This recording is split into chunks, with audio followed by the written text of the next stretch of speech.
Welcome back. If you've just joined us, you're watching the news at 10, broadcasting on Channels Television, live from Lagos and Abuja.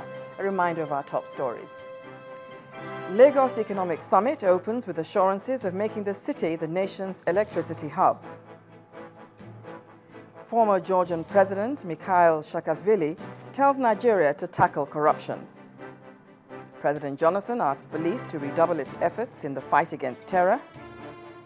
And Michael Adebolajo launches appeal against whole life term for murder of UK soldier Lee Rigby.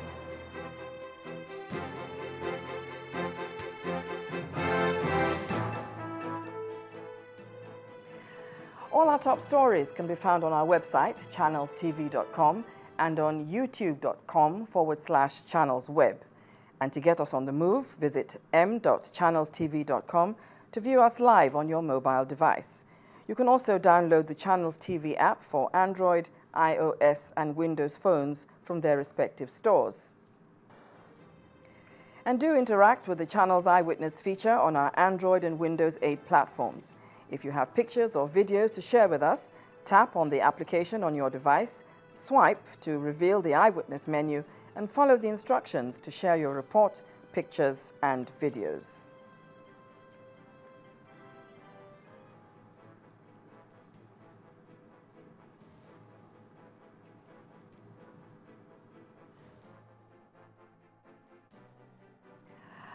All right, let's join Linda Akigbe, who's in our studios in Abuja. Hi, Linda. Thank you, Bimbo, and welcome to the nation's capital. The national conference continued on Tuesday with delegates focusing on the issue of resource control and devolution of powers.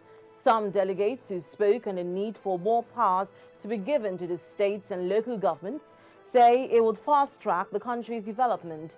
Others argue that what Nigeria needs at the moment is quality leadership. Our correspondent Larry Lasisi has the report.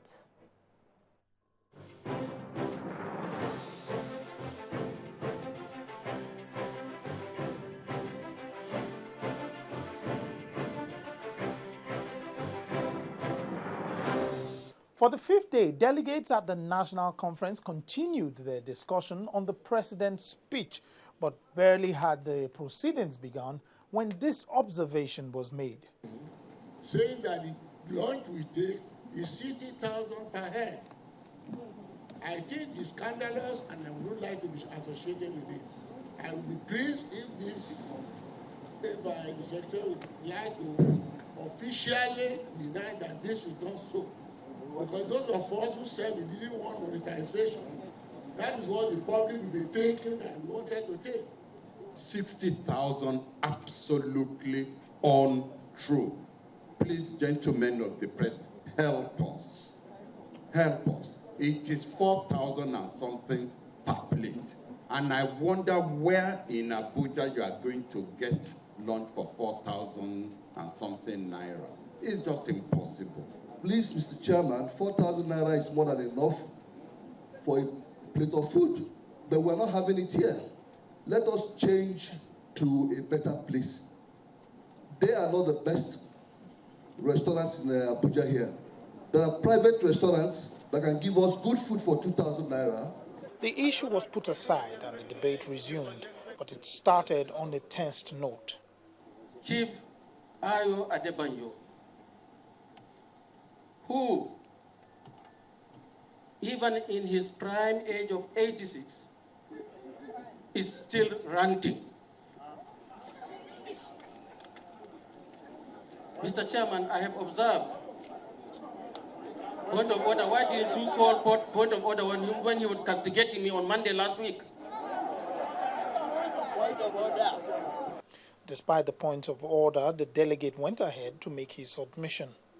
States which don't have oil should allow states which have oil to take 100% oil revenue. Thank you.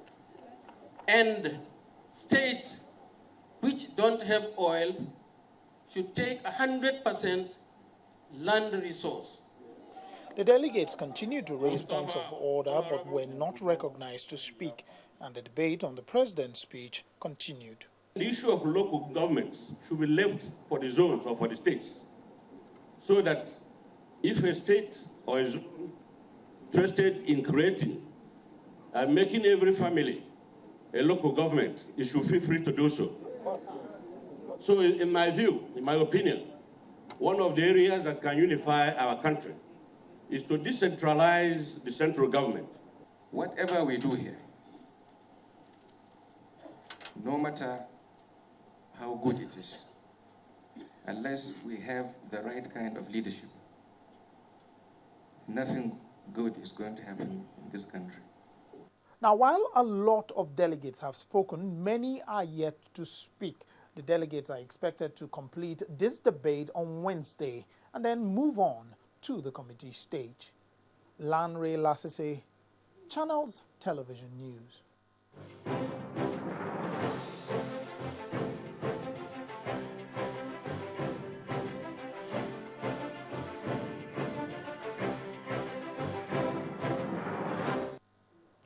The House of Representatives has directed the Minister of Defense, Ali Gusau, and the Inspector General of Police, Mohammed Abubakar, to appear before its Committee on National Security over the recent killing of over 200 people in Zamfara State.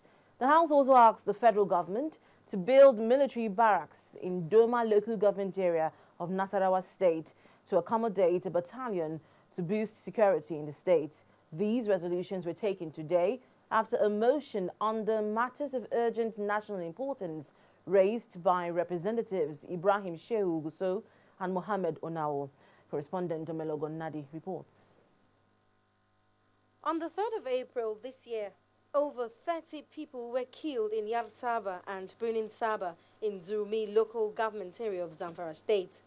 2 days after, over 200 people were killed in Yargardima village by gunmen who shot villagers, including children, in a massacre that lasted 4 hours.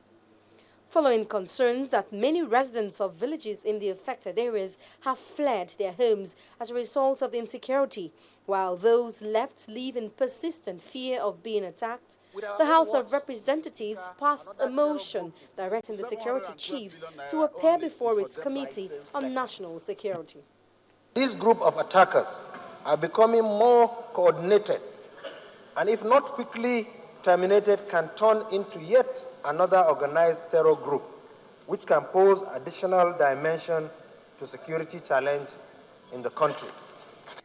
The renewed insurgent activities in Nasarawa and Benue states also came up during the proceedings, with lawmakers calling for the construction of a military barracks in Doma local government area of Nasarawa state to accommodate a battalion of soldiers to boost security.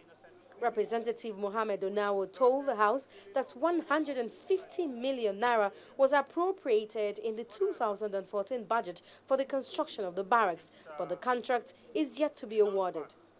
The military and the mobile police personnel have been withdrawn from Kiana area for a reason best known to the authorities, but which makes the area more vulnerable. The House directed its committees on Works and Army to investigate the non-implementation of the project and recommend appropriate measures to overcome the challenges and report back to the House within 1 month. Omelogo Nadi, Channels Television News. In order to fulfill the peacekeeping role, which is now more compelling than ever before, the Nigerian police has to redouble their efforts, especially in the fight against terror. This charge was given by President Goodluck Jonathan while commissioning the International Peacekeeping Center and Force Museum at the Force headquarters in Abuja. The center is to serve as a training hub in West Africa for police officers being deployed for peacekeeping operations. State House correspondent Jukuma Onwikusi has the story.